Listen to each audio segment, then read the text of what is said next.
Quiero hablar esta noche acerca del mensaje de Jesús. Quiero que abran sus Biblias en el Evangelio de Juan, capítulo 7, versos 45 y 46. El Evangelio de Juan, el capítulo 7 y el verso 45 y 46. Los alguaciles vinieron a los principales sacerdotes y a los fariseos, y estos les dijeron: ¿por qué no le habéis traído?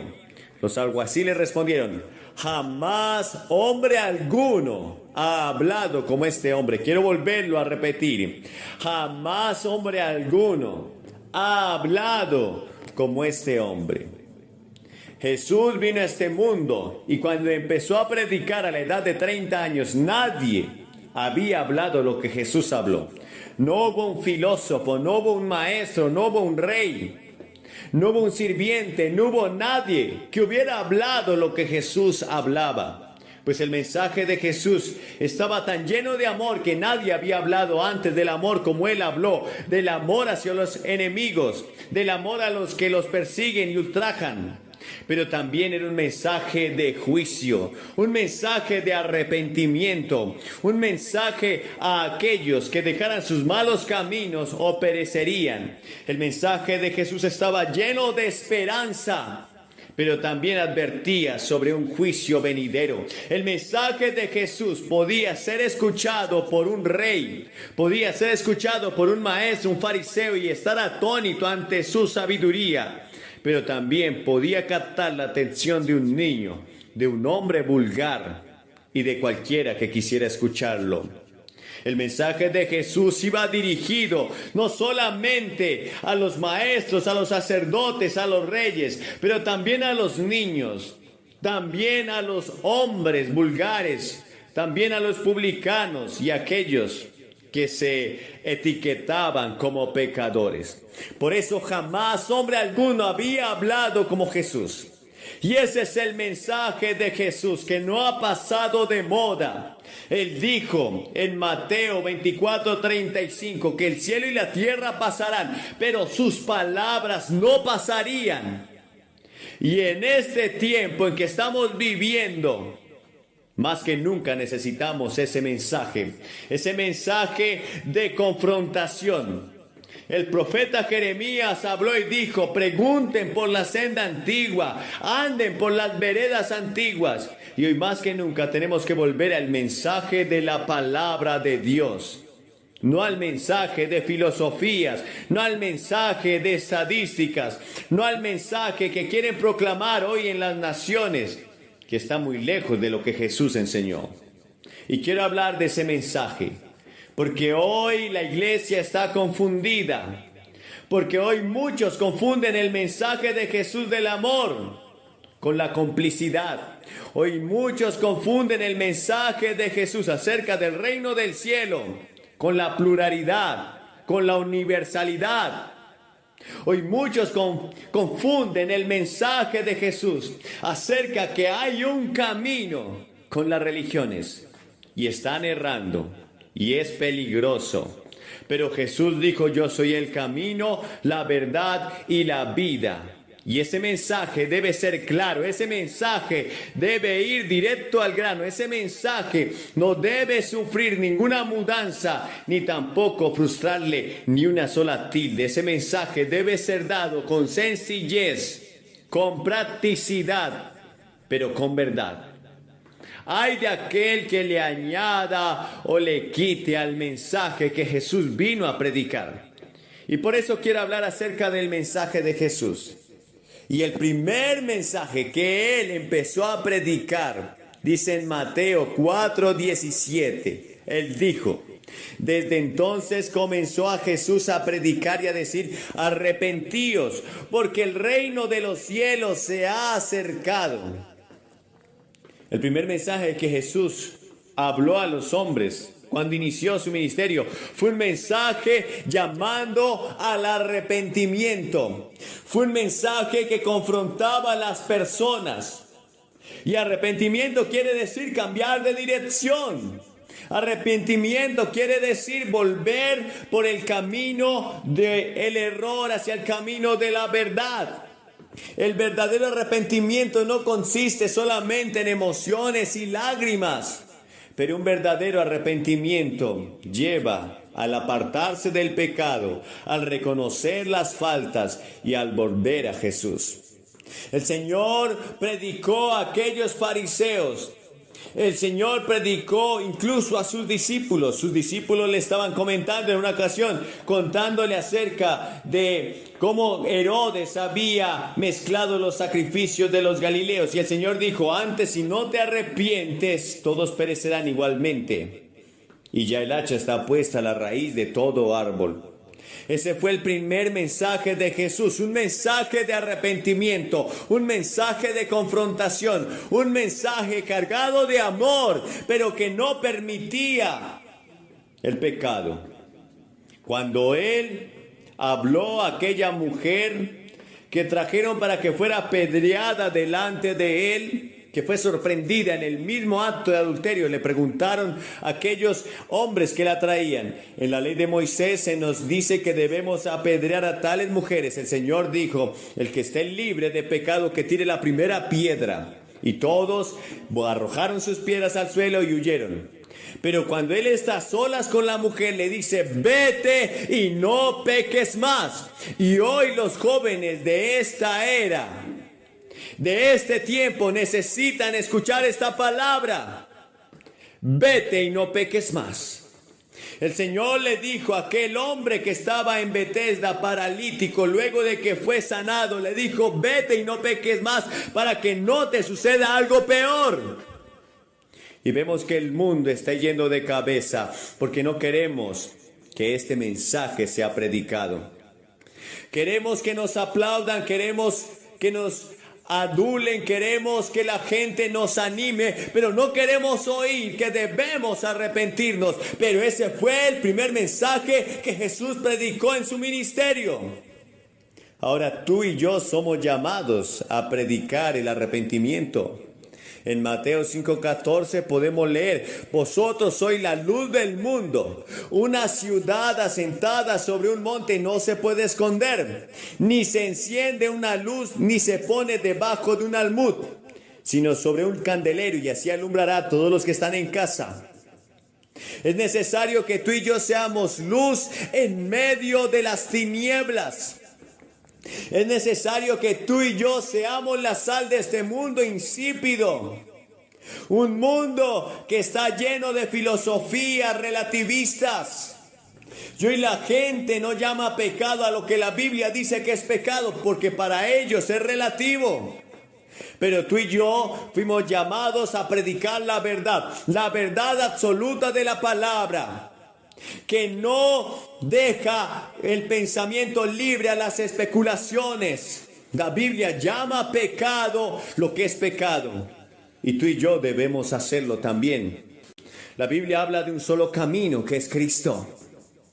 La Biblia habla de una sola verdad, que es su palabra. La Biblia habla de un juicio venidero y de un cielo eterno, al cual tú y yo estamos invitados, pero sin arrepentimiento no podrá haber remisión de pecado. Si tú quieres venir a Cristo esta noche, deberás arrepentirte. Deberás reconocer que necesitas arrepentimiento, de otra manera no podrás arrepentirte. Deberás reconocer que necesitas dejar muchas cosas, y eso es un verdadero arrepentimiento. Jesús te está llamando a que tú seas un mensajero y que puedas predicar un arrepentimiento, pero antes tú mismo debes arrepentirte si nunca lo has hecho y si nunca has aceptado a Jesús en tu corazón.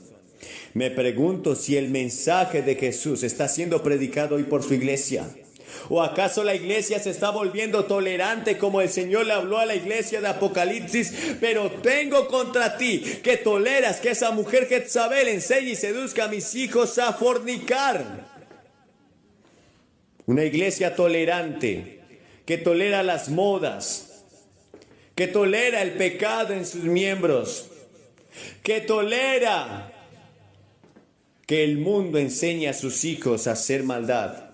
El apóstol Pablo habló a los corintios en el capítulo 5 y les dice, de cierto se oye que entre ustedes hay tal fornicación que ni aun se nombra entre los gentiles, y ustedes están envanecidos y deberían estar lamentándose. Y hoy deberíamos estar lamentándonos de todo lo que está pasando en la iglesia. Pero hay un mensaje de esperanza también. Pero el Señor le dijo a esa iglesia: arrepiéntete, porque vendré pronto. Y ese es el mensaje que tú y yo necesitamos escuchar hoy. Señor quiere una iglesia limpia, sin mancha, sin arruga, que fue lavada por la sangre de Cristo.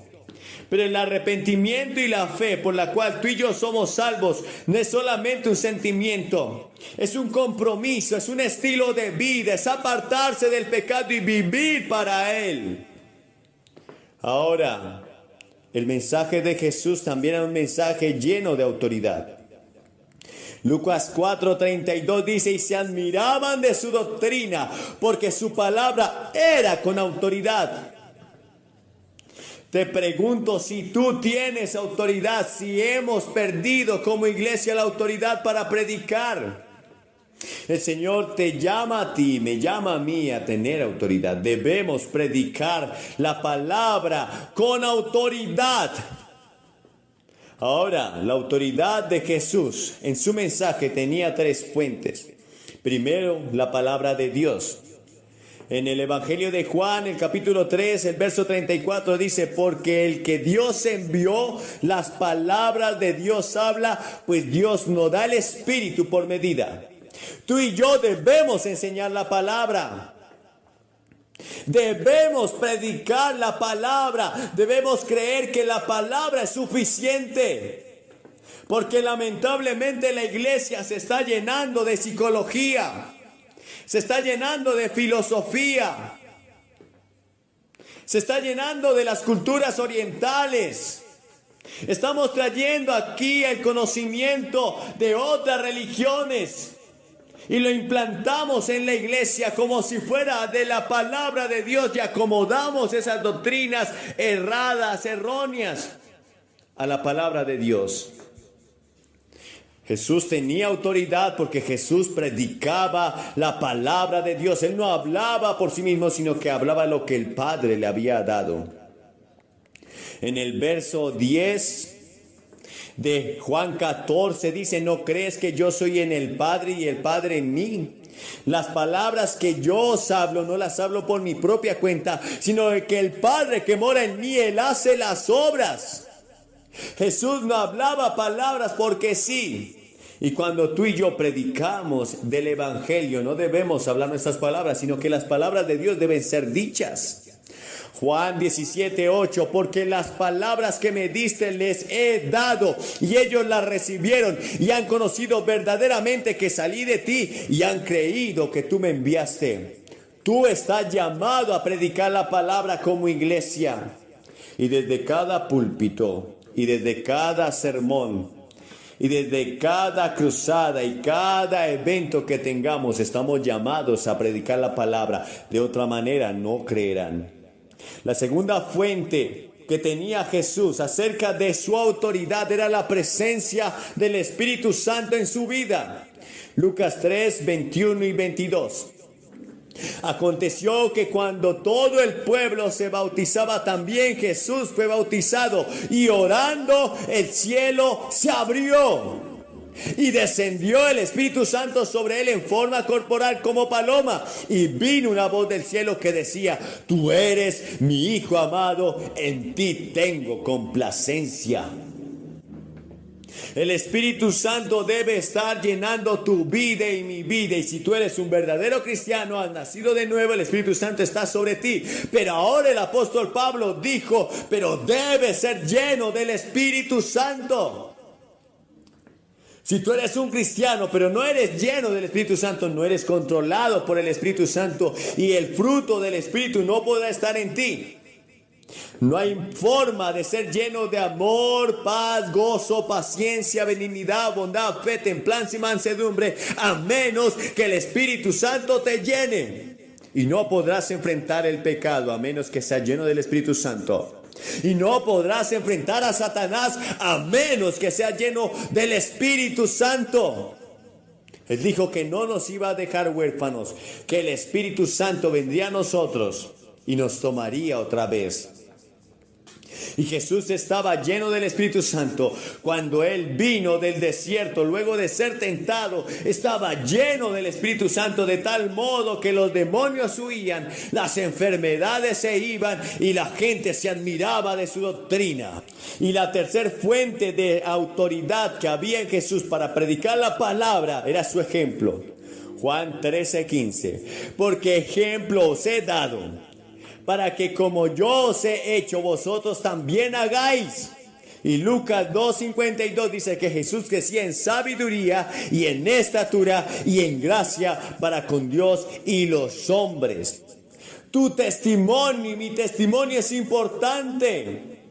Y debemos cuidar nuestro testimonio como ministros, pero debes cuidar tu testimonio como un hijo de Dios en tu trabajo, en tu escuela y en el lugar donde Dios te haya puesto. Es necesario que seas luz y que seas sal. De otra manera no podrás tener autoridad cuando predique. Y la gente te verá como un charlatán.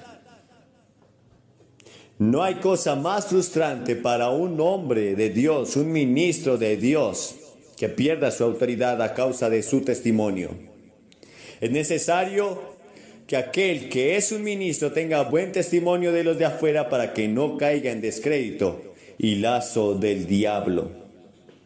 Tú y yo debemos tener un testimonio limpio para que nadie tenga de qué acusarte. Y si murmuran de vosotros como malhechores, dice la Biblia, entonces glorificarán al Padre allá en el día del juicio cuando se den cuenta que tus obras serán limpias. Pero si la gente murmura de ti y tienen razón, entonces no tenemos ningún mérito, mas somos culpables. En tercer lugar, el mensaje de Jesús también era un mensaje de esperanza. En Mateo 4:23 dice, y recorrió Jesús toda Galilea, enseñando en las sinagogas de ellos y predicando el evangelio del reino y sanando toda enfermedad y toda dolencia en el pueblo. Jesús recorría cada rincón de Galilea, de Judea, del reino de Israel. Él iba sanando al pueblo, pero también iba predicando el mensaje del reino, diciéndoles que había un reino eterno al cual Él quería que todos llegaran. Porque esta gente estaba siendo oprimida por el imperio romano. Porque esta gente estaba siendo esclavizada a tributos. Porque esta gente estaba llena de injusticia de parte de aquellos que los gobernaban. Pero Jesús les decía, hay algo más adelante, hay algo más poderoso. Y enseñaba y predicaba el evangelio. El evangelio son buenas noticias. El evangelio son noticias de vida eterna y salvación. En Mateo capítulo 5, Él habló acerca de las bienaventuranzas. Quizás nunca las hayas escuchado o leído. Yo quiero leértelas hoy. Él vio la multitud y subió al monte. Estoy leyendo Mateo capítulo 5 del verso 1 en adelante. Y sentándose vinieron a él sus discípulos. Y abriendo su boca les enseñaba diciendo, bienaventurados los pobres en espíritu, porque de ellos es el reino de los cielos. Bienaventurados los que lloran, porque ellos recibirán consolación. Bienaventurados los mansos, porque ellos recibirán la tierra por heredad. Bienaventurados los que tienen hambre y sed de justicia, porque ellos serán saciados. Bienaventurados los misericordiosos, porque ellos alcanzarán misericordia. Bienaventurados los de limpio corazón, porque ellos verán a Dios. Bienaventurados los pacificadores, porque ellos serán llamados hijos de Dios. Bienaventurados los que padecen persecución a causa de la justicia, porque de ellos es el reino de los cielos. Bienaventurados sois, dijo Jesús, cuando por mi causa os vituperen y os persigan y os digan toda clase de mal contra vosotros mintiendo. Gozaos y alegraos, porque vuestro galardón es grande en los cielos, porque así persiguieron a los profetas que fueron antes de vosotros. El mensaje de Jesús no fue un solo mensaje al arrepentimiento. No era tan solamente un mensaje lleno de autoridad, pero era un mensaje de esperanza. Y hay esperanza para ti esta noche. Hay esperanza para ti en este día. Si has vivido frustrado, amargado y llorando, si has enfrentado situaciones que te han dejado al borde del colapso, hoy puedes tener esperanza. Tú puedes ver la mano de Jesús en la frente de un leproso en Marcos 1:41, que el leproso se acercó y le dijo: Señor, hay esperanza para mí. Si quieres puedes limpiarme. Y Jesús puso su mano sobre él y le dijo: quiero ser limpio. Jesús le dio un mensaje de esperanza a la prostituta. Le dijo en Lucas 7:50: ve en paz. Luego de que ella lo adoró. Jesús le dio un mensaje de esperanza al publicano cuando le dijo: es necesario que pose en tu casa. Él quiere entrar a tu corazón. Él quiere entrar y estar en tu casa.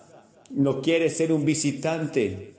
Quizás has estado en la iglesia durante años. Quizás vas a las escuelas dominicales. Quizás te bautizaste o incluso sirves.